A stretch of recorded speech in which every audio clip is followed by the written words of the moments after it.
Chairman Orangi town حاجی جمیل ضیاء نے کہا ہے کہ جشن عید میلاد النبی صلی اللہ علیہ وآلہ وسلم تمام مسلمانوں کے لیے اہمیت کا حامل ہے، کیونکہ 12 ربیع الاول کے دن آقا رسول صلی اللہ علیہ وآلہ وسلم دو جہاں سرور کائنات صلی اللہ علیہ وسلم دنیا میں تشریف لائے۔ مسلمان اس دن کو مذہبی جوش و جذبے سے اور عقیدت و احترام سے مناتے ہیں۔ اورنگی ٹاؤن میں جشن عید میلاد النبی صلی اللہ علیہ وآلہ وسلم کو شان طریقے سے منانے کے لیے بلدیاتی سہولیات کی فراہمی کا عمل تیز رفتاری سے مکمل کرنے کے لیے جلد از جلد اقدامات کیے جا رہے ہیں۔ ان خیالات کا اظہار چیئرمین اورنگی ٹاؤن حاجی جمیل ضیاء نے میونسپل کمشنر اورنگی ٹاؤن آغا فہد کے ہمراہ اور آج مختلف علاقوں کا دورہ کیا، جہاں ان کے ہمراہ TLP، پاکستان سنی تحریک اتحاد، سنی تحریک، دعوت اسلامی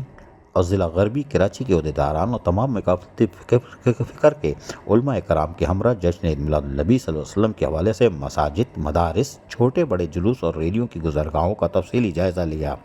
انہوں نے مہاجر چوک، اورنگی ٹاؤن نمبر 10، صابری چوک، فٹ بال چورنگی، ایل بلاک، ڈسکو موڑ، شاہ فیصل چوک، سیکٹر 14 میں جلوس کی گزرگاہوں کا معائنہ کیا۔ انہوں نے کہا کہ اورنگی ٹاؤن کی انتظامیہ، علماء کرام اور منتظمین جلوس و محافل نعت کمیٹی کے ارکان کی مشاورت سے اورنگی ٹاؤن میں عاشقان رسول صلی اللہ علیہ وسلم کو ماہ ربیع الاول میں ہر ممکن بلدیاتی سہولیات فراہم کرے گا۔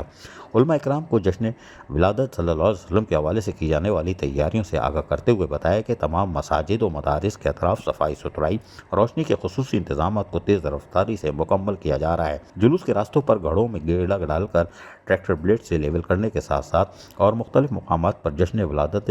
صلی اللہ علیہ وآلہ وسلم کے حوالے سے منعقد کی جانے والی محافل میلاد کے مقامات کے اطراف بلدیاتی سہولیات کی فراہمی کو بھی یقینی بنایا جا رہا ہے۔ ٹاؤن چیئرمین حاجی جمیل ضیاء نے گفتگو کرتے ہوئے مزید کہا کہ مساجد کے اطراف جلوس اور ریلیوں کے راستے پر صفائی ستھرائی اور سیوریج سسٹم کی درستگی اور فراہمی آب کے نکاسی کے مسائل پر خصوصی توجہ دی جا رہی ہے۔ اس موقع پر انہوں نے Sindh solid waste management board کے افسران کو سختی سے ہدایت کی کہ فوری طور پر صفائی ستھرائی کے کام کو تیز سے تیز کیا جائے، جبکہ حاجی جمیل ضیاء نے محکمہ انسداد و تجاوزات سے کہا ہے کہ جلوس کی گزرگاہوں پر کسی قسم کی تجاوزات نظر نہ آئے، ورنہ محکمہ جاتی کارروائی عمل میں لائی جائے گی۔ اس موقع پر ان کے ہمراہ ایکسین P&R، M&D، محکمہ پاس، محکمہ solid waste, Karachi water and sewerage corporation اور محکمہ سینیٹیشن کے افسران موجود تھے۔ عزیز عارف، KBS بلدیاتی نیوز، کراچی۔ ایسی ہی خوبصورت ویڈیوز فیوچر میں حاصل کرنے کے لیے ریڈ بٹن پر کلک کر کے اور بیل آئیکن کو پریس کر کے ہم سب کے سبسکرائبر بننا مت بھولیے۔